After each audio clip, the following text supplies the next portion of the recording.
তিন নম্বরে ডাক দিবে একজন দানবীর বান্দাকে।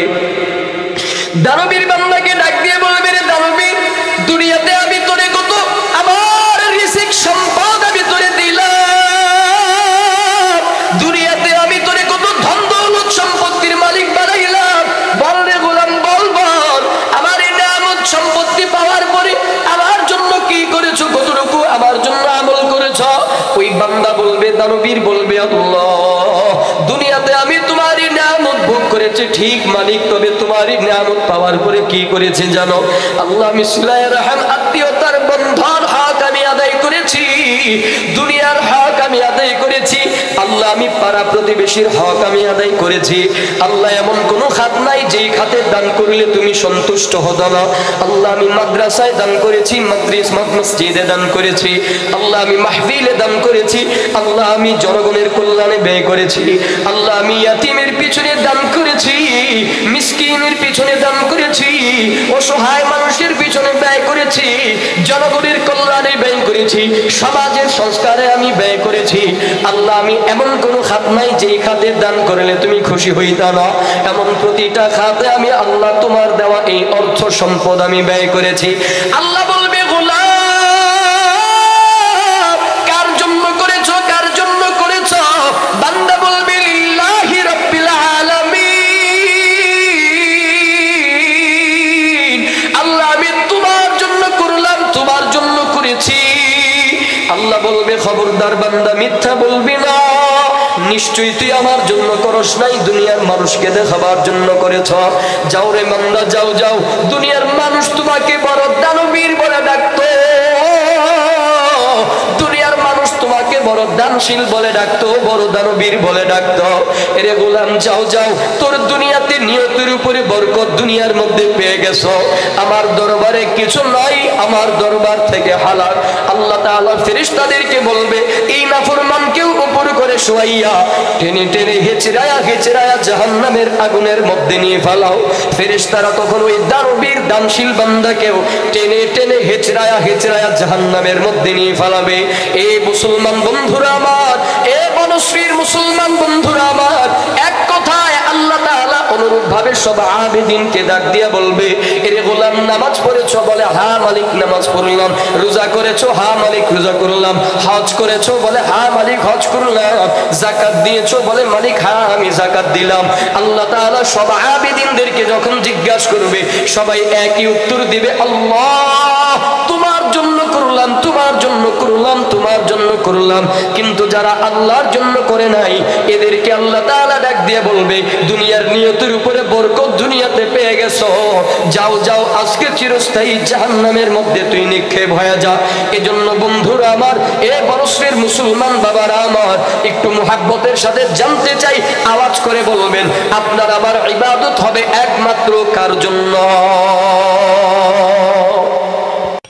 এক কথায় আদম আলাইহিস সালাম থেকে শুরু করে কিয়ামত পর্যন্ত যত মানুষ দুনিয়ার মধ্যে ছিল, আছে, আসবে, এই সব মানুষগুলোকে আমি আল্লাহ সৃষ্টি করলাম।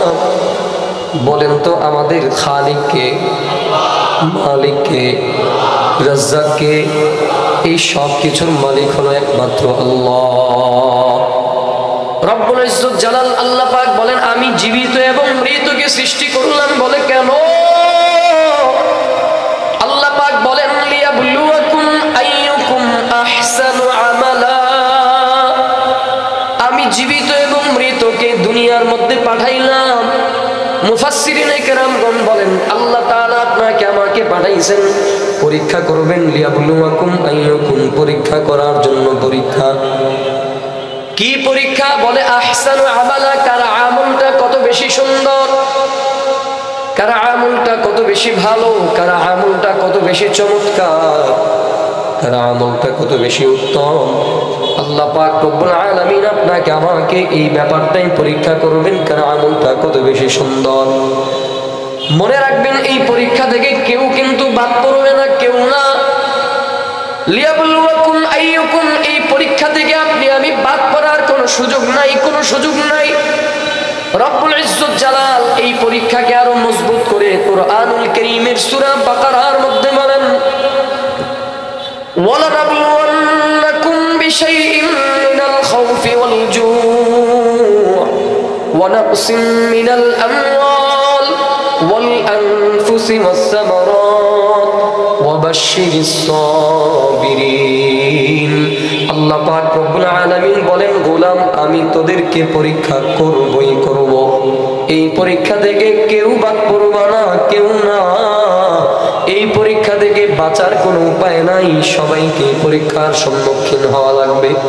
মনে করবেন আপনি আমি যে হালতে আছি এই হালতটাই আল্লাহর পক্ষ থেকে একটা পরীক্ষা। এরে বান্দাগুলা, আপনি আমি আলেম, মনে রাখবেন আলেম হওয়াটাও হলো একটা পরীক্ষা। আপনি আমি ইঞ্জিনিয়ার হওয়াটাও মালিকের পরীক্ষা। আপনি আমি একজন ডাক্তার হওয়াটাও হলো একটা পরীক্ষা। আপনি আমি যে হালতেই থাকি না কেন, কৃষক হওয়া, দিনমজুর হওয়া, চাষাবাদ হওয়া, এমপি হওয়া, মন্ত্রী হওয়া, মেম্বার হওয়া, কমিশনার হওয়া, শিক্ষক হওয়া, ছাত্র হওয়া, নারী হওয়া, পুরুষ হওয়া, এক কথায় আপনি যেই হালতেই থাকেন না কেন, ওই হালতটাই হলো আল্লাহ তাআলার পক্ষ থেকে আপনার আমার জন্য একটা পরীক্ষা। রব্বুল ইজ্জত জালাল বলেন, এই পরীক্ষাকে আমি করব কেমন করে? আল্লাহ বলেন, ওয়াল জু, মাঝে মাঝে আমি বান্দাকে পরীক্ষা করব ক্ষুধা দিয়া, ক্ষুধা। ওয়াল খাউফ, আল্লাহ বলেন বান্দাকে আমি মাঝে মাঝে পরীক্ষা করব ভয় দিয়া, ভয়। আল্লাহ বলেন, ওয়াল আমওয়াল, আমি বান্দাকে মাঝে মাঝে পরীক্ষা করব একটু সম্পদ দিয়া, সম্পদ। আল্লাহ বলেন ওয়াস সামারাত, মাঝে মাঝে পরীক্ষা করব একটু ফলমূল দিয়া। এক কথায় আমি আল্লাহ বান্দাকে ভয় দিয়া পরীক্ষা করব, আবার ভয় ছাড়াও পরীক্ষা করব। পেটের যন্ত্রণা ক্ষুধা দিয়া পরীক্ষা করব, আবার ক্ষুধা না দিয়া পরীক্ষা করব। আমি আল্লাহ বান্দাকে সম্পদ দিয়া, টাকা পয়সার ক্ষমতা দিয়া, পাওয়ার দিয়া পরীক্ষা করব। আমার বান্দাকে গরিব বানায়া, দুর্বল বানায়া, ফকির বানায়া পরীক্ষা করব।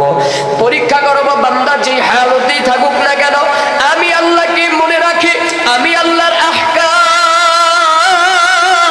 আমি আল্লাহর বিধান মতো চলে নাকি আমি আল্লাহর বিধান থেকে বের হয়ে যায়, আমি আল্লাহ পরীক্ষা করব। এই হালতের মধ্যে পড়ে বান্দা আমি আহকামকে, কারা আমলটা সুন্দর করে, কারা আমলটা খারাপ করে, আল্লাহ পাক রব্বুল আলামিন এজন্যই তো বলেন, আল্লাযী খালাকাল মাউতা ওয়াল হায়াতা লিয়াবলুয়াকুম আইয়ুকুম আহসানু আমালা। আল্লাহ বলেন কার আমলটা কত বেশি সুন্দর, কার আমলটা কত বেশি ভালো, সেটা পরীক্ষা করব। এরে গোলাম, আল্লাহ তাআলা এই আয়াতে কারীমার মধ্যে বলেন নাই আকসারু আমালা, মানে বেশি আমলের কথা বলে নাই। এই আয়াতের মধ্যে আকসারু আমালা বলে নাই, আল্লাহ বলেন আহসানু আমালা, মানে আল্লাহ তাআলা বেশি আমলের কথা বলেন নাই। আল্লাহ বলেন নাই কার আমলটা কত বেশি সেটা পরীক্ষা করব। আল্লাহ বলেন নাই কার আমলটা কত স্তূপওয়ালা সেটা পরীক্ষা করব। আল্লাহ বলেন আহসানু আমালা, কার আমলটা কত বেশি সুন্দর এটাকে পরীক্ষা করব, এটা পরীক্ষা করব। এরে বন্ধুরা আমার, এবার আসেন আমলটাকে কেমন করে সুন্দর করব। সংক্ষিপ্ত কথা, একেবারে সহজ কথা, আমল সুন্দর তখন হবে বান্দার দিলটা যখন ভালো হবে, বান্দার আমল তখনই চমৎকার হবে। বান্দার দিলটা যখন চমৎকার হবে, বান্দার আমল তখনই উত্তম হবে। বান্দার এই কলবটা যখন উত্তম হয়ে যাবে, এক কথায় এই যে বান্দার 3.5 হাত দেহটা দেখতে পান, এই 3.5 হাত দেহের মধ্যে ছোট্ট একটা গোশতের টুকটার নাম হলো কলব। এই কলবটা, যে বান্দার কলবটা যত বেশি সুন্দর, এই 3.5 হাত দেহের মধ্যে যে বান্দার কলবটা যত বেশি দামি, ওই বান্দাও আল্লাহর কাছে তত বেশি দামি। এই কলবটা যে বান্দার যত বেশি উত্তম, ওই বান্দাও আল্লাহর কাছে তত বেশি উত্তম। 3.5 হাত দেহের মধ্যে এই যে কলবটা যত বেশি সুন্দর, আল্লাহর কাছেও ওই বান্দাটা তত বেশি সুন্দর। কারণ আল্লাহ পাক রব্বুল আলামিন কিয়ামতের ময়দানে বিচারের কার্যক্রম যখন শুরু করে দিবে, আল্লাহ তাআলা বান্দার চেহারা দেখে বিচার করবে না, আল্লাহ বান্দার পোশাক দেখে বিচার করবে না, আল্লাহ বান্দার বংশ দেখে বিচার করবে না, আল্লাহ বান্দার ক্ষমতা পাওয়ার দেখে বিচার করবে না, আল্লাহ বান্দার অতীত দেখে বিচার করবে না, আল্লাহ বান্দার ক্ষমতা দেখে বিচার করবে না, আল্লাহ বান্দা কি কমিশনার দেখে বিচার করবে না, আল্লাহ বান্দার কি দেখে বিচার করবে? বলে বান্দার এই যে 3.5 হাত দেহের মধ্যে এই গোশতের টুকরা কলব, বলে এই কলবটার দিকে তাকায়া আল্লাহ তাআলা বিচার করবে। বলে যেই বান্দার কলবটা ভালো ওই বান্দাটাও আল্লাহর কাছে ভালো, যেই বান্দার কলবটা সুন্দর ওই বান্দার ফলাফলটাও হবে সুন্দর, যে বান্দার কলবটা উত্তম ওই বান্দার ফলাফলটাও উত্তম। আমার কথা নয়, রাসূলের হাদিস দ্বারা প্রমাণিত। মুসলিম শরীফের ছোট্ট একটা হাদিস, মুসলিম শরীফের একটা হাদিসের অনুবাদ আপনাদেরকে জানাই সংক্ষিপ্ত সময়। মুসলিম শরীফের একটা হাদিসের অনুবাদ আপনাদেরকে জানাই। আল্লাহর বান্দা নামাজি হওয়ার পরেও জাহান্নামের আগুনে জ্বলবে, আল্লাহর বান্দা আল্লাহর রাস্তার শহীদ হওয়ার পরেও জাহান্নামে জ্বলবে, আল্লাহর বান্দা আল্লাহর কুরআনের আলেম হওয়ার পরেও জাহান্নামের আগুনের মধ্যে জ্বলবে, আল্লাহর বান্দা আল্লাহর রাস্তায় দান করার পরেও জাহান্নামের আগুনের মধ্যে জ্বলবে। বলে কেন? বলে বান্দার কলবটা ভালো ছিল না, সুন্দর ছিল না, উত্তম ছিল না, সেজন্য। রাসূলের একটা হাদিস, মুসলিম শরীফের হাদিস, সিরিয়া থেকে একজন লোক আবু হুরায়রা রাদিয়াল্লাহু তাআলা আনহুর কাছে গিয়ে বলেন, ও আবু হুরায়রা, আপনি আমাদেরকে এমন একটা হাদিস শোনান যে হাদিসটা আপনি পয়গম্বরের জবান থেকে সরাসরি শুনেছেন। আবু হুরায়রা রাদিয়াল্লাহু তাআলা আনহু তিনি বলেন, আমি রাসূলের জবান থেকে এই হাদিসটা সরাসরি শুনলাম। রাসূল বলেন, আল্লাহ পাক রব্বুল আলামিন কিয়ামতের ময়দানে যখন বিচার করবেন, আল্লাহ তাআলা সর্বপ্রথম বিচার করবেন একজন শহীদ। যে বান্দা আল্লাহর রাস্তার শহীদ হয়ে গেছে ওই শহীদের বিচার আল্লাহ তাআলা সর্বপ্রথম করবে। 2 নম্বরে আল্লাহ বিচার করবেন একজন আলেম, একজন কারির বিচার করবে। 3 নম্বরে বিচার করবেন একজন দানবীর বান্দা।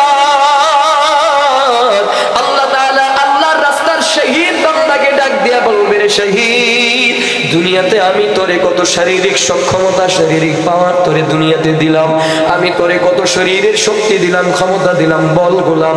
আমি আল্লাহর এই নিয়ামত শারীরিক সক্ষমতা পাওয়ার পরে আমি আল্লাহর জন্য কি করেছো, কতটুকু আমল করেছো? এরে বান্দা, আমার কোনো কথা নয়, রাসূলের জবানের হাদিস, রাসূলের জবানের হাদিস। রাসূল বলেন, আল্লাহ তাআলা বান্দাকে বলবে, কি করেছো আমার জন্য, কি করেছো? আল্লাহর বান্দা শহীদ বলবে, আল্লাহ, আমি তোমারই নিয়ামত শারীরিক সক্ষমতা ভোগ করেছি। আল্লাহ, তোমারই শারীরিক সক্ষমতা ভোগ করার পরে আমি তোমার জন্য কি করেছি জানো? কি করেছি জানো? আল্লাহ, আমি তোমার রাস্তায় যুদ্ধ করেছি। শুধু যুদ্ধ পর্যন্তই ক্ষান্ত নয়, আল্লাহ, আমি যুদ্ধ করতে করতে তাকায় দেখো, এই যে রক্ত মাখা শরীর নিয়ে তোমার দরবারে হাজির হলাম। আল্লাহ, আমি যুদ্ধ করতে করতে তোমার রাস্তার একজন শহীদ হয়ে গেছি। আল্লাহ তাআলা ডাক দিয়ে বলবে, গোলাম, কার জন্য যুদ্ধ করেছো, কার জন্য শহীদ হয়েছো? বান্দা বলবে, আল্লাহ, লিল্লাহি রাব্বিল আলামিন, শুধুমাত্র কেবলমাত্র তোমার জন্য যুদ্ধ করলাম, তোমার জন্য শহীদ হয়েছি। আল্লাহ ডাক দিয়ে বলবে, সাবধান, খবরদার, মিথ্যা বলবি না, মিথ্যা বলিস না, মিথ্যা বলিস না। তুই যুদ্ধ করেছো ঠিক, শাহাদাত বরণ করেছো ঠিক, তবে আমার জন্য নয়, দুনিয়ার মানুষকে দেখাবার জন্য। দুনিয়ার মানুষ তোমাকে যোদ্ধা বলে ডাকবে, দুনিয়ার মানুষ তোমাকে শাহাদাত বরণ করনেওয়ালা ডাকবে, দুনিয়ার মানুষ তোমাকে বীর বলে ডাকবে, দুনিয়ার মানুষ তোমাকে বীর বলে ডাকবে, সাহসী বলে ডাকবে, যোদ্ধা বলে ডাকবে। এজন্য যুদ্ধ করেছো, তার জন্য যুদ্ধ করেছো। যাও রে গোলাম, যাও যাও, দুনিয়ার মানুষের উপরে, দুনিয়ার নিয়তের উপরে বরকত দুনিয়ার মধ্যে পেয়ে গেছো। আমার দরবারে কিছু নাই, আমার দরবার থেকে হালাল। আল্লাহ শাহাদাত বরণকারী বান্দার জন্য ফেরেশতাদেরকে ডাক দিয়া বলবি, এই ফেরেশতারা আমার নাফরমানকে উপর করে শোয়াও, আমার নাফরমানকে উপর করে শোয়াইয়া টেনে টেনে হেচড়ায়া হেচড়ায়া জাহান্নামের আগুনের মধ্যে নিয়ে ফেলাও। আল্লাহু আকবার, আল্লাহু আকবার।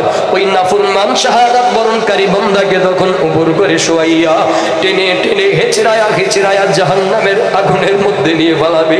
আল্লাহ তাআলা 2 নম্বরে ডাক দিবে, আমার মতো একজন কাঠমোল্লাকে, আমার মতো একজন কামবাখকে, আমার মতো একজন নাফরমানকে ডাক দিয়ে বলবে, রে আলে,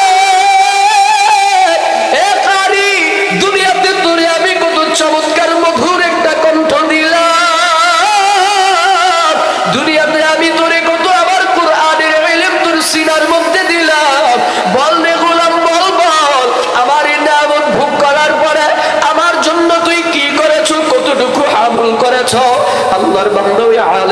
কারি বলবে আল্লাহ আমি তোমারই নিয়ামত ভোগ করেছি, স্বীকৃতি প্রদান করি। আল্লাহ তবে জানো তোমারই নিয়ামত পাওয়ার পরে আমি দুনিয়ার মানুষকে কোরআন তিলাওয়াত করে করে শুনাইতাম, দুনিয়ার মানুষকে কোরআনের বয়ান করে করে শুনাইতাম। আল্লাহ তাআলা বলবে বান্দা কার জন্য করেছো, কার জন্য করেছো? বান্দা বলবে আল্লাহ লিল্লাহি রাব্বিল আলামিন, শুধুমাত্র তোমার জন্য, তোমার জন্য। আল্লাহ ডাক দিয়ে বলবে খবরদার মিথ্যা বলিস না, মিথ্যা বলবি না। এই গোলাম তুই দুনিয়াতে মানুষকে কোরআনের বয়ান করেছো ঠিক, দুনিয়াতে মানুষকে কোরআনের তিলাওয়াত করেছো ঠিক, তবে আমার জন্য নয়, আমার জন্য নয়, দুনিয়ার মানুষকে দেখাবার জন্য। দুনিয়ার মানুষ তোমাকে কারি বলে ডাকবে, দুনিয়ার মানুষ তোমাকে বড় বক্তা বলে ডাকবে, দুনিয়ার মানুষ তোমাকে বড় খতিব বলে ডাকবে, দুনিয়ার মানুষ তোমাকে বড় আলেম বলে ডাকবে, দুনিয়ার মানুষ তোমাকে বড় মুহতামিম বলে ডাকবে, দুনিয়ার মানুষ তোমাকে বড় শাইখুল হাদিস বলে ডাকবে। এর জন্য বয়ান করেছো, তাদরিস করেছো, দর্স দিয়েছো। এ গোলাম যাও যাও, দুনিয়ার মানুষ তোমাকে আলেম বক্তা খতিব বলে ডাকতো, বড় কারি বলে ডাকতো। আমার দরবারে কিছু নাই, আমার দরবার থেকে হালাক। আল্লাহ তাআলা ফেরেশতাদেরকে ডাক দিয়া বলবে আমার এই নাফরমানকে উপর করে শুয়াইয়া টেনে টেনে হেচড়ায়া হেচড়ায়া জাহান্নামের আগুনের মধ্যে নিয়ে ফালাও। আল্লাহর আযাবের ফেরেশতারা তখন ওই আলেম আর কারিকে উপর করে শুয়াইয়া টেনে টেনে হেচড়ায়া হেচড়ায়া মালিকের জাহান্নামের আগুনের মধ্যে নিয়ে ফালাবে। আল্লাহ তাআলা 3 নম্বরে ডাক দিবে একজন দানবীর বান্দাকে। দানবীর বান্দাকে ডাক দিয়ে বলবে রে দানবীর, দুনিয়াতে আমি তোরে কত আমার রিজিক সম্পদ আমি তোরে দিলাম, দুনিয়াতে আমি তোরে কত ধন দৌলত সম্পত্তির মালিক বানাইলাম। বল রে গোলাম বল বল, আমার এই নিয়ামত সম্পত্তি পাওয়ার পরে আমার জন্য কি করেছো, কতটুকু আমার জন্য আমল করেছো? ওই বান্দা বলবে, দানবীর বলবে আল্লাহ দুনিয়াতে আমি তোমারই নিয়ামত ভোগ করেছি ঠিক মালিক, তবে তোমারই নিয়ামত পাওয়ার পরে কি করেছি জানো? আল্লাহ আমি সিলায়ে রহম আত্মীয়তার বন্ধন হক আমি আদায় করেছি, দুনিয়ার হক আমি আদায় করেছি। আল্লাহ আমি পাড়া প্রতিবেশীর হক আমি আদায় করেছি। আল্লাহ এমন কোন খাত নাই যেই খাতে দান করলে তুমি সন্তুষ্ট হতো না। আল্লাহ আমি মাদ্রাসায় দান করেছি, মসজিদে দান করেছি। আল্লাহ আমি মাহফিলে দান করেছি। আল্লাহ আমি জনগণের কল্যাণে ব্যয় করেছি। আল্লাহ আমি ইয়াতীমের পিছনে দান করেছি, মিসকিনের পিছনে দান করেছি, অসহায় মানুষের পিছনে ব্যয় করেছি, জনগণের কল্যাণে ব্যয় করেছি, সমাজের সংস্কারে আমি ব্যয় করেছি। আল্লাহ আমি এমন কোনো খাত নাই যেই খাতে দান করলে তুমি খুশি হইতা না। এমন প্রতিটা খাতে আমি আল্লাহ তোমার দেওয়া এই অর্থ সম্পদ আমি ব্যয় করেছি। আল্লাহ বলবে গোলাম কার জন্য করেছো, কার জন্য করেছো? বান্দা বলবে লিল্লাহি রাব্বিল আলামিন, আল্লাহ আমি তোমার জন্য করলাম, তোমার জন্য করেছি। আল্লাহ বলবে খবরদার বান্দা মিথ্যা বলবি না, নিশ্চয়ই তুই আমার জন্য করস নাই, দুনিয়ার মানুষকে দেখাবার জন্য করেছ। যাও রে বান্দা যাও যাও, দুনিয়ার মানুষ তোমাকে বড় দানবীর বলে ডাকতো, দুনিয়ার মানুষ তোমাকে বড় দানশীল বলে ডাকতো, বড় দানবীর বলে ডাকতো। এরে গোলাম যাও যাও, তোর দুনিয়াতে নিয়তের উপরে বরকত দুনিয়ার মধ্যে পেয়ে গেছো, আমার দরবারে কিছু নয়, আমার দরবার থেকে হালাক। আল্লাহ তাআলা ফেরেশতাদেরকে বলবে এই নাফরমানকেও উপর করে শোয়াইয়া টেনে টেনে হেচড়ায়া হেচড়ায়া জাহান্নামের আগুনের মধ্যে নিয়ে ফালাও। ফেরেশতারা তখন ওই দানবীর দানশীল বান্দাকেও টেনে টেনে হেচড়ায়া হেচড়ায়া জাহান্নামের মধ্যে নিয়ে ফালাবে। এ মুসলমান বন্ধুরা আমার, এ বনশ্রীর মুসলমান বন্ধুরা আমার, এক কথায় আল্লাহ তাআলা অনুরূপ ভাবে সব আবেদিনকে ডাক দিয়া বলবে এরে গোলাম নামাজ পড়েছো? বলে হ্যাঁ মালিক নামাজ পড়লাম। রোজা করেছো? হ্যাঁ মালিক রোজা করলাম। হজ করেছো? বলে হ্যাঁ মালিক হজ করলাম। যাকাত দিয়েছো? বলে মালিক হ্যাঁ আমি যাকাত দিলাম। আল্লাহ তাআলা সব আবেদিনদেরকে যখন জিজ্ঞাসা করবে সবাই একই উত্তর দিবে, আল্লাহ তোমার জন্য করলাম, তোমার জন্য করলাম, তোমার তোমার জন্য করলাম। কিন্তু যারা আল্লাহর জন্য করে নাই, এদেরকে আল্লাহ তাআলা ডাক দিয়ে বলবে, দুনিয়ার নিয়তের উপরে বরকত দুনিয়াতে পেয়ে গেছো, যাও যাও আজকে চিরস্থায়ী জাহান্নামের মধ্যে তুই নিক্ষেপ হয়ে যা।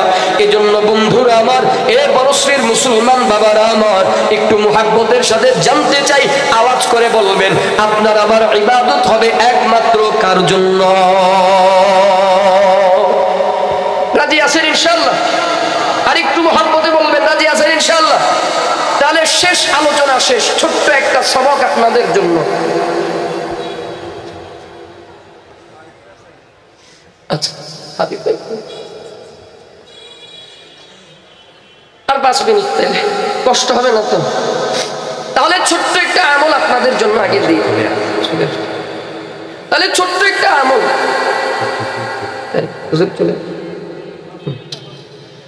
আমল হলো, আজকের পর থেকে হায়াতের জিন্দেগিতে যতদিন বাঁচবো, যতদিন থাকবো, আল্লাহ যতদিন আপনাকে আমাকে বাঁচাবে, জীবনে যতদিন বাঁচবো ততদিন যতটুকু আমল করব, চাই জীবনে 1 ওয়াক্ত নামাজ পড়ি, চাই জীবনে 1 টাকা দান করি, 1টা রোজা রাখি, যতটুকু আমল করব ততটুকু আমল শুধুমাত্র কেবলমাত্র কার জন্য? রাজি আছেন ইনশাআল্লাহ? রাসূল কি বলেন জানেন? আখলিস দীনাকা ইয়াকফিকাল আমালুল কালিল। বান্দা এই জায়গাটাকে খাঁটি করে, এই জায়গাটাকে খাঁটি করো, এই জায়গাটাকে খাঁটি করে অল্প আমল করো, আমালুল কালিল। যদি আমলটা আল্লাহর জন্য হয়, এই আমলের উসিলায় আল্লাহ নাজাতের ফয়সালা করে দেবে। বুঝলেন? এই আমলের উসিলায় আল্লাহ নাজাতের ফয়সালা করবে। পড়েন আলহামদুলিল্লাহ। তাহলে আমলটা হওয়া লাগবে কার জন্য? আর একটু আসতে বলেন, কার জন্য? আল্লাহর জন্য। এটা আমার কথা নয়, আল্লাহ তাআলা তার পয়গম্বরকে শিখায়া দিচ্ছেন। ও বন্ধু, আল্লাহ তাআলা বলেন, কুল, হে নবী আপনি বলে দেন, কুল ইন্না সলাতি ওয়া নুসুকি ওয়া মাহইয়ায়া ওয়া মামাতি লিল্লাহি রাব্বিল আলামিন। আল্লাহ তাআলা তার প্যারা হাবিবকে শিখায়া দেয়, হে পয়গম্বর, কুল, হে নবী আপনি বলে দেন, ইন্না সলাতি আমার নামাজ, ওয়া নুসুকি আমার কুরবানি, ওয়া মাহইয়ায়া ওয়া মামাত আমার জীবন, আমার মরণ, এক কথায় আমার যা কিছু আছে, আমার যা কিছু আছে সব কিছু হবে কেবলমাত্র শুধুমাত্র লিল্লাহি রাব্বিল আলামিন। আমার সব কিছু হবে একমাত্র আল্লাহর জন্য। একটু মুহাব্বতে বলবেন, যে আল্লাহ তার পয়গম্বরকে শিখায়া দেয়, দুনিয়ার সবচেয়ে শ্রেষ্ঠ মানুষটাকে শিখায়া দিলেন, বলে সব কিছু হবে আল্লাহর জন্য, আল্লাহর জন্য। তো ওই আখিরি পয়গম্বরের অনুসারী হয়ে, ওই আখিরি জামানার পয়গম্বরের উম্মত হয়ে, ওই আখিরি জামানার আশিক হয়ে আপনার আমার আমলটাও হবে শুধুমাত্র কার জন্য? এজন্য বান্দা যখন আল্লাহর জন্য আমল করবে, ওই আমলটার উসিলায় আল্লাহ তাআলা মাফ করে দিবে। পক্ষান্তরে আরো একটা হাদিস আপনাদেরকে শুনাই। পয়গম্বর আকরাম বলেন, সাহাবায়ে কেরামদেরকে বলতেছেন, ও সাহাবীরা, আমার উম্মতের জামানায় আমি বড় ভয় পাই। কেমন ভয়? দাজ্জালের ফিতনার চাইতেও আরো বেশি ভয় পাই গোপন শিরিক নিয়ে। সাহাবায়ে কেরাম জানতে চাইলেন, রাসূল, গোপন শিরিক এটা আবার কেমন কথা? এটা আবার কি জিনিস? রাসূল বলেন, গোপন শিরিক হলো আমার উম্মত কি করবে জানো? উম্মত যখন, এক্সাম্পল দিয়ে রাসূল বলছেন, উম্মত যখন নামাজের মধ্যে দাঁড়াবে, নামাজের মধ্যে দাঁড়ালে যখন দেখবে আশেপাশে মানুষ আছে, তখন তার সালাতটা হয়ে যাবে বড় সুন্দর, চমৎকার, বড় দামি। আর ইবান্দা যখন একা একা সালাত আদায় করবে, নামাজ পড়বে, তখন ইবান্দার নামাজের মধ্যে তাড়াহুড়ো আসবে, চুরি করবে, রুকুতে চুরি করবে, সেজদায় চুরি করবে। রাসূল বলেন, এর মানে হলো বান্দা মানুষকে দেখাবার জন্য আমল করবে। আর যে বান্দা মানুষকে দেখাবার জন্য আমল করবে, রাসূল বলেন এটা হলো আশিরকু খাফি, এটা হলো গোপন শিরিক, অথবা আশিরকু আসগর, ছোট শিরিক। ছোট শিরিক বলেন। আর গোপন শিরিক বলেন যেটাই বলেন এটা হলো শিরিক। আর বান্দা যখন বারবার এই ছোট শিরিক করবে, বারবার এই গোপন শিরিক করবে, একবার দুইবার তিনবার চারবার পাঁচবার, বারবার বান্দা যখন এই গোপন শিরিকের সাথে লিপ্ত হয়ে যাবে, ছোট শিরিকের সাথে লিপ্ত হয়ে যাবে, তখন এই বান্দা আস্তে আস্তে এক সময় শিরকে আকবারে রূপান্তরিত হয়ে যাবে, আর শিরকু জলিতে রূপান্তরিত হয়ে যাবে, প্রকাশ্য শিরিকে রূপান্তরিত হবে, আর শিরকু আকবারে রূপান্তরিত হবে, বড় শিরিকে রূপান্তরিত হয়ে যাবে। আর বান্দার আমলটা যখন বড় শিরিকে রূপান্তরিত হবে, আল্লাহ তাআলা সূরা নিসার মধ্যে বলেন, ইন্নাল্লাহা লা ইয়াগফিরু আন ইউশরাকা বিহি শাইআ, আল্লাহ বান্দাকে শিরকের গুনাহকে আল্লাহ মাফ করবে না, আল্লাহ বান্দার শিরকের গুনাহকে মাফ করবে না কোশ্চেন কালেও না। ওয়া ইয়াগফিরু মা দুনা যালিকা লিমান ইয়াশা, পক্ষান্তরে আল্লাহ বলেন এই শিরক ব্যতীত যত গুনাহ আছে, শিরক ব্যতীত যত গুনাহ আছে, অন্য সব গুনাহ মা দুনা যালিকা লিমান ইয়াশা, আল্লাহ যাকে ইচ্ছা করবে, এটা আল্লাহর ইখতিয়ার, আল্লাহ যাকে ইচ্ছা করবে তাকে মাফ করে দেবে। সুবহানাল্লাহ বলেন না? আল্লাহ যাকে ইচ্ছা করবে, মা দুনা যালিকা লিমান ইয়াশা, আল্লাহ যাকে ইচ্ছা করবে মাফ করে দিবে। কেমনে মাফ করবে? এই অংশের তাফসীরে পাওয়া যায় আল্লাহ কোন বান্দাকে মাফ করবে কোন শাস্তি দেওয়া ছাড়া, বিনা শাস্তিতে বলবে যা তোরে মাফ করে দিলাম। সুবহানাল্লাহ পড়েন না? আবার কোন বান্দাকে মাফ করবে শাস্তি, কিছুদিন শাস্তি ভোগ দিয়া, কিছুদিন তাকে শাস্তি দিয়া জাহান্নামের আগুনের মধ্যে জ্বালায়া পোড়ায়া, এরপরে আল্লাহ তাকে মাফ করে জান্নাতের মধ্যে ঢুকায়া দিবে। আবার কিছু বান্দাকে মাফ করবে, তাফসীরের কিতাবে এই অংশের তাফসীরে পাওয়া যায় আল্লাহ আবার কিছু বান্দাকে মাফ করবে। কেমনে? বলে রাসূলের সুপারিশের উসিলায়, আল্লাহ রাসূল সুপারিশ করবে, এই সুপারিশের উসিলায় আল্লাহ বান্দাকে মাফ করে জান্নাত দিয়ে দিবে। আবার কিছু বান্দাকে মাফ করবে কোরআনের সুপারিশের উসিলায়, কারণ রাসূল বলেন ইকরাউল কুরআন ফাইন্নাহু ইয়াতি ইয়াউমাল কিয়ামাতি শাফিআন লিআসহাবি, রাসূল বলেন তোমরা কোরআন তিলাওয়াত করো, কেননা ফাইন্নাহু ইয়াতি ইয়াউমাল কিয়ামাতি শাফিআন লিআসহাবি, বলে না এই কোরআনটা কিয়ামতের ময়দানে তার আসহাবকে, তার সাহেবকে, তার ধারক বাহককে সুপারিশ করে করে জান্নাতে নিয়ে যাবে। তাহলে কিছু বান্দাকে মাফ করবে কোরআনের সুপারিশের উসিলায়, আবার কিছু বান্দাকে মাফ করবে আল্লাহর ওয়ালি, বুজুর্গানে দিন, শহীদ, সিদ্দিক, শুহাদায়ে কেরাম যারা, ওই জান্নাতি ব্যক্তি যারা হবে, জান্নাতি ব্যক্তিদের উসিলায়, সুপারিশের উসিলায় আল্লাহ মাফ করে দিবে।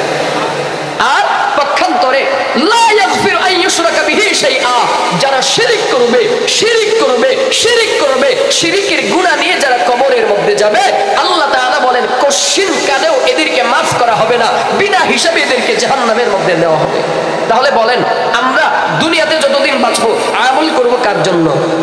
এবার এই আমলটা যদি কেউ দুনিয়ার মানুষকে দেখাবার জন্য করে, রাসূল বলেন সেটা হলো গোপন শিরিক। শুধু এই কথাটা বুঝাবার জন্যই আপনাদেরকে এতগুলো কথা বললাম। তাহলে গোপন শিরিক বান্দা যখন বারবার করবে, এই গোপন শিরিকটা আবার আস্তে আস্তে প্রকাশ্য শিরিকে রূপান্তরিত হবে, আর শিরকু আকবারে রূপান্তরিত হবে। তাহলে দিলের মধ্যে আজকের পর থেকে দিলের মধ্যে ঢুকানো যাবে না যে আমি মানুষকে দেখাবার জন্য আমল করছি, দিলের মধ্যে ঢুকাইতে হবে আমার আমলটা যদি আদনাও হয়, আমার আমলটা যদি ছোট হয়, আমার আমলটা যদি কলিল হয়, তাহলে আমলটা হবে একমাত্র কার জন্য? রাজি আছেন ইনশাআল্লাহ? তাহলে একটু প্রমাণ চাইবো, বাস্তব প্রমাণ একটু দিবেন আমাকে, দেখবো এবার একটু আমি আপনাদের কাছে প্রমাণ চাইবো। কি প্রমাণ? এবার দেখবো আল্লাহর সন্তুষ্টির জন্য, আল্লাহর সন্তুষ্টির জন্য, আল্লাহর সন্তুষ্টির জন্য কে আছেন? এই যে মাদ্রাসাতুন নূরুল কুরআন, এই নূরুল কুরআনের জন্য বেশি না যে 10,000, 20,000, 50,000, 30,000, 5,000, আমি নির্দিষ্ট বলবো না, সবার দেখা হইল শেষ, দেখতে দেখতে গোল্লায় গেল আমার সোনার বাংলাদেশ। দীর্ঘ 50 বছর পর্যন্ত স্বাধীনতার পর থেকে আমরা দেখেছি যারাই ক্ষমতায় আসে এরাই নিজের পকেট ভারী করার জন্য ব্যস্ত হয়ে পড়ে। আপনার আমার ট্যাক্সের টাকায় এরা কানাডার বেগমপাড়ায় বাড়ি করেছে, আপনার আমার খবর তারা একেবারে জিরো রেখেছে। কিন্তু আমাদের আগামীর পণ প্রতিজ্ঞা হবে আমরা এমন কিছু নেতৃত্ব আগামীর বাংলাদেশে দেখতে চাই যারা জনগণের হক নষ্ট করবে না, জনগণের অধিকার নষ্ট করবে না, জনগণের অধিকারকে প্রতিষ্ঠা করার জন্য এরা জনগণের হককে নষ্ট না করে এরা জনগণের জন্য জনগণের সম্পদ বিলি করবে। রাজি আছেন ইনশাআল্লাহ? একে একে শেষ করেছি, সবার দেখা হইল শেষ, দেখতে দেখতে গোল্লায় গেল আমার সোনার বাংলাদেশ, দেখতে দেখতে গোল্লায় গেল আমার সোনার বাংলাদেশ।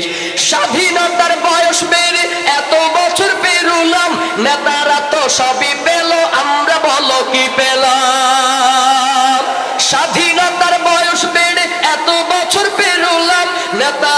সবই পেল, আমরা বলো কি পেলাম? শান্তির লাগি কান্দা মরি, শান্তির কোথাও নাহি লেশ। দেখতে দেখতে গোল্লায় গেল আমার সোনার বাংলাদেশ, দেখতে দেখতে গোল্লায় গেল আমার সোনার বাংলাদেশ। যাদের হাতে যায় ক্ষমতা, দেশ যেন বাপের ভিটা, রাখতে যে আর শুরু করে ভারত আমেরিকার পাচাটা।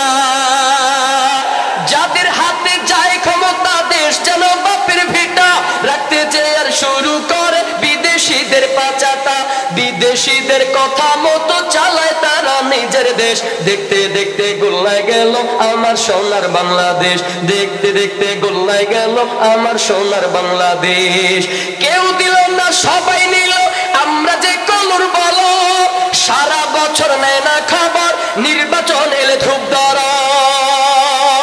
কেউ দিল না সবাই নিল, আমরা যে কলুর বলো, সারা বছর নেয় না খবর, নির্বাচনে খুব দরদ। নির্বাচনের আগে নেতায় ধরে কত রকম বেশ, দেখতে দেখতে গোল্লায় গেল আমার সোনার বাংলাদেশ, দেখতে দেখতে গোল্লায় গেল আমার সোনার বাংলাদেশ।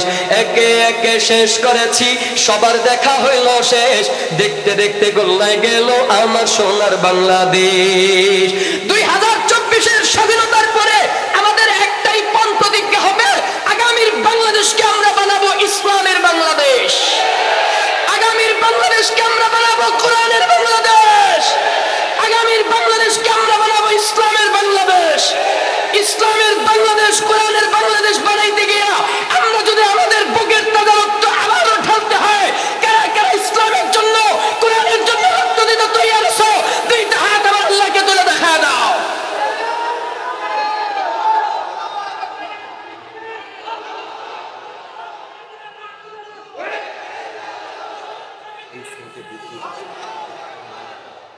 রাজি আছেন তো ইনশাআল্লাহ? কোনো ভয় আছে? কোনো ভয় আছে? আমরা আমার দেশকে ভালোবাসি ঠিক না? আমরা ইসলামকে ভালোবাসি ঠিক না? যেহেতু আমি মুসলমান, আগে ইসলাম তারপরে আমার দেশ। কারণ আমার দিলের মধ্যে যখন ইসলাম থাকবে না, তখন তো আমার পরকাল নষ্ট হয়ে যাবে। এর জন্য আমি আমার ঈমান হেফাজত করব, আমার দেশকে ভালোবাসবো, আমার দেশের মানুষকে ভালো রাখার জন্য আমি সমাজের মধ্যে, জাতির মধ্যে শ্রেষ্ঠ সন্তান তৈরি করবো ইনশাআল্লাহ। আমার দেশ ভালো রাখার জন্য আদর্শ সন্তানের দরকার, সৈনিক দরকার, আদর্শ সৈনিক দরকার, আদর্শ সন্তান দরকার, শ্রেষ্ঠ সন্তান দরকার। তো শ্রেষ্ঠ সন্তান কেমনে করবেন? ওই যে রাসূল বলেন, খায়রুকুম মান তাআল্লামাল কুরআন ওয়া আল্লামা, তোমাদের মধ্যে তারাই হলো শ্রেষ্ঠ, তোমাদের মধ্যে তারাই হলো দামি। কারণ মান তাআল্লামাল কুরআন ওয়া আল্লামা, যারা কোরআন শিখে এবং শিক্ষা দেয়। এজন্যই বললাম, আদর্শ জাতি গঠন করবার জন্য এই মাদ্রাসাতুন নূরুল কোরআন যথেষ্ট ভূমিকা পালন করে, মাদারিসে কওমিয়াগুলো যথেষ্ট গুরুত্ব ভূমিকা পালন করে থাকে। এর জন্যই মাদ্রাসার জন্য কে আছেন 1000, 2000, 5000, 10,000 টাকা দিবেন? বিসমিল্লাহ বলে হাত তোলেন, একটু হাত তোলেন, বিসমিল্লাহ। আর 2 মিনিট 500 টাকা হোক, প্রয়োজনে 500 টাকা দিবেন, দেন। হ্যাঁ, মাশাআল্লাহ। রায়হান ভাই 500 টাকা, আল্লাহ আপনি কবুল করেন। আল্লাহ রায়হান ভাইয়ের ঈমান আমলের মধ্যে বরকত দান করেন, আল্লাহ রিজিকের মধ্যে বরকত দান করেন, আল্লাহ কামাই রোজগারের মধ্যে বরকত দান করেন। আয় আল্লাহ, ঈমান নিয়ে আমল নিয়ে কবরে যাওয়ার তৌফিক দান করেন, পড়েন আমিন। একটা সতর্ক বার্তা, এই পাশে বিদ্যুৎ আছে, একটু সতর্কতার সাথে থাকতে হবে। এই পাশে বিদ্যুৎ আছে, পরে দেখা যাবে বিদ্যুতের শক খেয়ে কিন্তু আবার পরে জীবনও চলে যেতে পারে। এর জন্য সতর্কতার মাইর নেই, একটু সতর্কতা অবলম্বন করবেন। এই জায়গাটা থেকে যদি আমরা পারি একটু সরে আসবো ইনশাআল্লাহ, একটু সতর্কতার সাথে। রাগ করেন নাই তো আপনারা? এবার ভলান্টিয়ার ভাইরা আছেন, একটু ব্যাগ নিয়ে আসেন। এবার যদি আপনাদের কাছে লাস্ট একটা আবদার করে অনুরোধ করি, রাখবেন? হ্যাঁ, রাখবেন ইনশাআল্লাহ। আমি এবার আপনাদের কাছে আবদার করব, অনুরোধ করব। আমি আপনাদের খাদেম হিসেবে আপনাদের কাছে একটা আবদার করব। আজকের এই মাহফিলটাতে যিনি আখেরি মুনাজাত করবেন, দোয়া করবেন ইনশাআল্লাহ, আমরা আশাবাদী ওনার দোয়াকে আল্লাহ কবুল করবেন। কারণ সফরে মুসাফির থাকলে, যারা সফর করে মুসাফিরের হালতে থাকে, তাদের দোয়া আল্লাহ কবুল করে। এটা তো রাসূলের হাদিস, মুসাফিরের দোয়াকে আল্লাহ মাকবুল বানায় দিয়েছেন। এর জন্য অনুরোধ করব, আখেরি মুনাজাতে আপনাদের জন্য প্রাণ ভরে তিনি দোয়া করবেন। এই মজলিসে যারা আছেন, যারা দাঁড়িয়ে আছেন, সবাইকে অনুরোধ করব, প্রয়োজনে 2 টাকা দিয়ে হলে আজকে মাহফিলে সহযোগিতা করবেন। বেশি দরকার নাই, 2 টাকা। যদি পকেটে না থাকে, পাশে একজনের কাছ থেকে নেন। প্রয়োজনে 2 টাকা দিবেন। তারপরেও কেউ বাকি থাকেন না। আমি আবদার করে গেলাম, অসুস্থ মানুষ, আমার কথা বলার কোনো হিসাব নিকাশ আজকে ছিল না, কিন্তু তারপরেও আপনাদের দোয়া নেওয়ার জন্য যেহেতু বসা, আমি মুসাফির মানুষ, আপনাদের জন্য দোয়া করে যাই, অসুস্থ মানুষও দোয়া করে যাই। 2 টাকা দিবেন প্রয়োজনে, সাথে না থাকলে কারো কাছ থেকে নেন। তাহলে তারপরও সবাই অংশগ্রহণ করেন, বিসমিল্লাহ বলে একটু ভলান্টিয়ার ভাইরা একটু মাঠে নামেন, সবাই বিসমিল্লাহ বলে একটু পকেটে হাত দেন। বাজান অনুরোধ করে গেলাম, ভাই অনুরোধ করলাম, কেউ বাকি থাকেন না, প্রয়োজনে 2 টাকা দেন, সবাইকে নিয়ে দোয়া হবে ইনশাআল্লাহ। যারা দাঁড়িয়ে আছেন তাদেরকে অনুরোধ করবো আপনারাও একটু অংশগ্রহণ করেন। সাথে না থাকলে প্রয়োজনে পাশের ভাইয়ের কাছ থেকে নেন, সাথের ভাইয়ের কাছ থেকে নেন। আবার 2 টাকা বলছে দেখে 2 টাকাই দিয়েন না। উত্তরবঙ্গে এক মাহফিলে এভাবে অনুরোধ করছিলাম যে 2 টাকা দিয়েন, স্টেজ আইনা যখন টাকা ঢালছে সব দিয়ে 2 টিয়ার ঘাটতি, এটা আবার 2 টাকা দিয়েন না। যতটুকু সম্ভব একটু সহযোগিতা করেন, আল্লাহ কবুল করুক, পড়েন আমিন। আল্লাহ তাআলা আমাদের এই দানকে কবুল করুক। আল্লাহ আমাদের আজকের এই বসাকে আপনি কবুল করেন। আল্লাহ আপনি যারা দান করতেছে প্রত্যেকের দানকে আপনি কবুল আর মঞ্জুর করে নেন। আল্লাহ এই দানের উসিলায় আপনি কিয়ামতের ময়দানে নাজাতের ফয়সালা করে দেন। আল্লাহ আমাদের দিলটাকে সুন্দর করার তৌফিক দান করেন। আল্লাহ ইখলাসের সাথে আমল করার তৌফিক দান করেন। হুজুর আসবে? ও আচ্ছা, 2 মিনিট লাগে, তাহলে 2 মিনিট। ঠিক আছে, তাহলে আর 2 মিনিট। হুজুর মেরা দিয়ে ভিতরে ঢুকে গেছে। হাকিমুন নফস, হ্যাঁ গজল টিয়া দিবানি, টিয়া দাও, টাকা দিলে গজল হবে, সমস্যা নাই। হ্যাঁ দিস ইনশাআল্লাহ, ঠিক আছে ইনশাআল্লাহ, দেখা যাক।